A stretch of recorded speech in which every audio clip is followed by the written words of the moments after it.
Hey guys, how's it going? Thing's dirty. Figured I'd talk about a knife that I used for a long time, and never, never really gave a lot of thought. Um, Not original sheath, so just ignore that. But it is original version, cold steel, true flight thrower.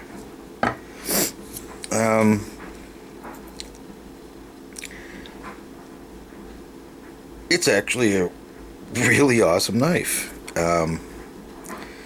This one's probably not particularly sharp right now, but it's gotten a lot of use. This is something I carried around in the woods a lot as a beater, and I'm sure it shows.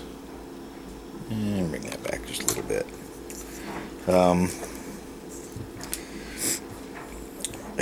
What makes it an original versus the current ones? Well, there is no tang stamp,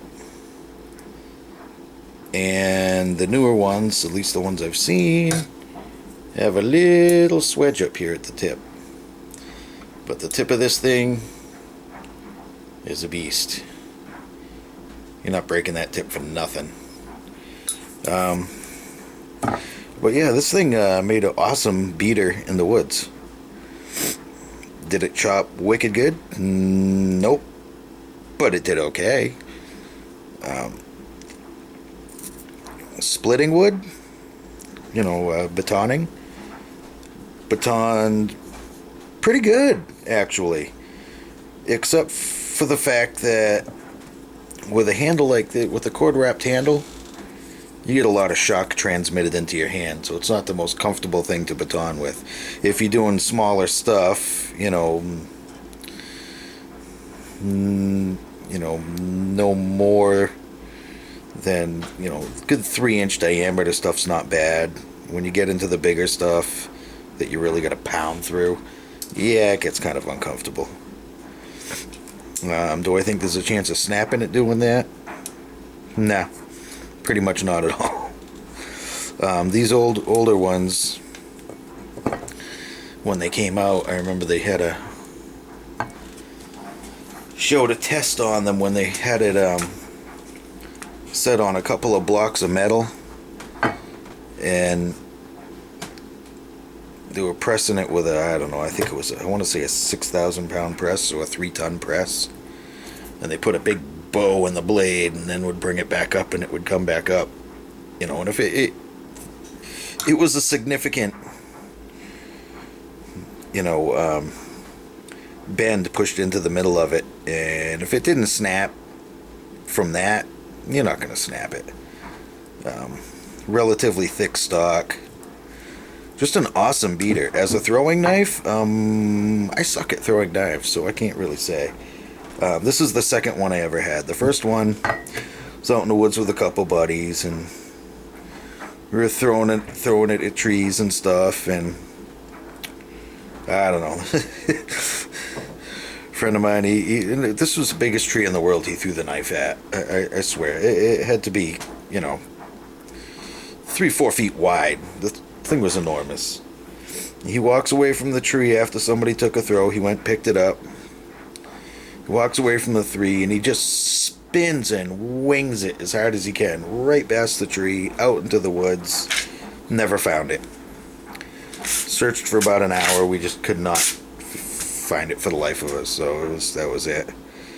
But I managed to pick up another one. Back then they were like, I don't know, like $15 or something. But this has held up to a heck of a beating. It really has. They actually cut through the metal ties for a chain link fence one time when I was trapped behind it, and it allowed me enough room to pull the fence up and get under it. Try to get back to my vehicle. Yeah, this looks like it needs a sharpening. See a couple of shiny spots here and there. So I'm not going to try to cut any paper with it because I don't think it'll do well. Maybe after a stropping it'll be good, but if the newer ones are anything like these, I believe it was a 1095. Well heat treated, just really good. Mine, the angle wasn't ideal for like a wicked edge. And I don't want to use the word utility edge because I did get it pretty sharp. A buddy of mine, the bevel on his was a little bit better. We got it like super razor sharp. This one, I never really tried to get it super razor sharp just because I didn't need it super razor sharp. It was a beater. Carried it out in the woods quite a lot. I was using this old buck knife sheath for it because the sheaths that they had for these, I didn't like them. I didn't bother getting one at the time because I figured I was just going to be throwing it anyway. But once I discovered what a good user knife it was. But here's an old buck knife sheath. The leather was kind of crappy on it. I never actually had the knife. I don't even know where I got the sheath now. But I couldn't snap this over it.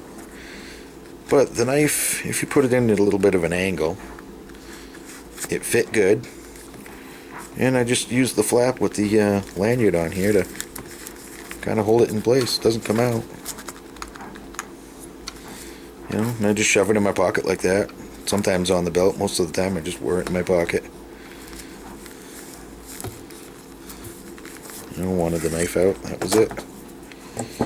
But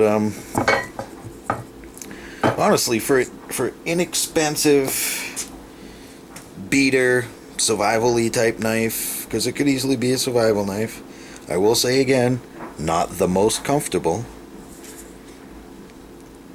I, for a long time, contemplated putting some scales on this just to see.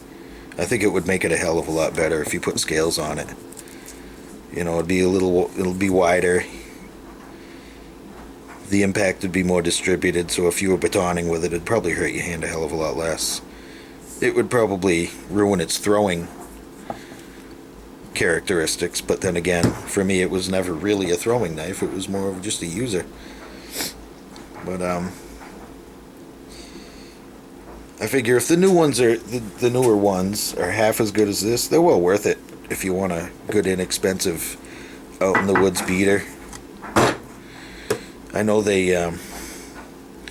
I'm sure the reason they swedged out near the tip on them was for better penetration. This, and I'll be honest, from experience, did not have the best penetration when throwing it, but you weren't likely to break it either. The tip's really, really strong on that. So, I don't know, that's it. Just a quick little video on the Cold Steel True Flight Thrower. I don't know, I think for the money, awesome. Really cool. You know, from a minimalist standpoint. So, there you have it. Take care, guys. Have a great one. Thanks for watching, and see you soon.